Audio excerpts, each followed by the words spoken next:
Alright, hello everyone, this is Mr. Crozier, and I wanted to give you help on problems 9 and 18. I apologize for the quality of the video. My good camera is at home, so it's a little blurry. The next videos will be better, so again, I apologize for that. Problem number 9, we want to find the limit as x goes to 0 of this function, and that's a 6x right there. You can see it on your worksheet. And it looks very similar to this rule that we have over here, that the limit of sine of x over x is 1.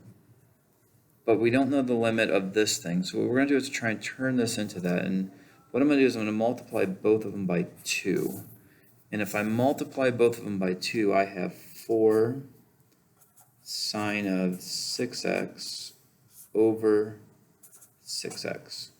So now I do have this matching right here.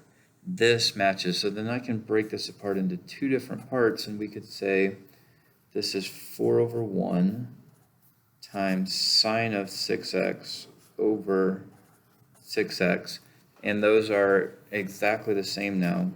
So we can find the limit of this one and find the limit of this one because this matches this now. So the limit right here is 1, and the limit here, the limit of this would be 4, right? If we plug in anything to this part of the function, it's 4. So we have 4, and this function we know is a limit of 1.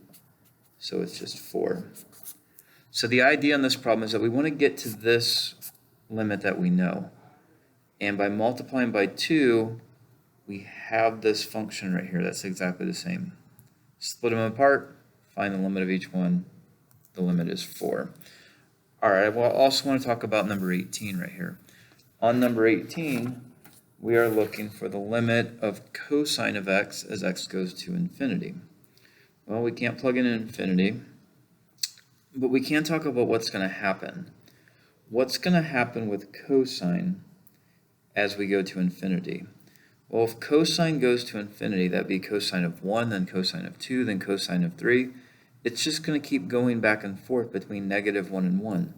So the numerator of my fraction is going to be between negative 1 and 1 somewhere. It's not going to get any higher than that. It's not going to get any higher than 1. It's not going to get any lower than 1.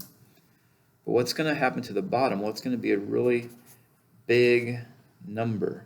And it's going to keep getting bigger and bigger and bigger. So can you picture it? We might have 1 over 10 million. We might have, let's say it goes down to negative 1. It might be a negative 1 over 10 million. It might be 0.1 over 7 billion. But at the end of the day, the top is going to stay a number, and the bottom is going to keep getting bigger. And what that shows me is that it keeps tending towards 0. It's going to keep getting smaller and smaller and smaller. The top's going to stay the same. The bottom's going to keep getting bigger. It's going to be like this chart right here. It's going to be 1, then 1 over 2, then 1 over 3, then 1 over 4, then 1 over 5, then 1 over 6. It's going to keep going towards 0 all the way. You can graph them on Desmos. Graph this on Desmos, see where it goes. It will go towards 0 out to infinity. Graph this one on Desmos, look at 0. It will go towards 4. All right, hope this helps.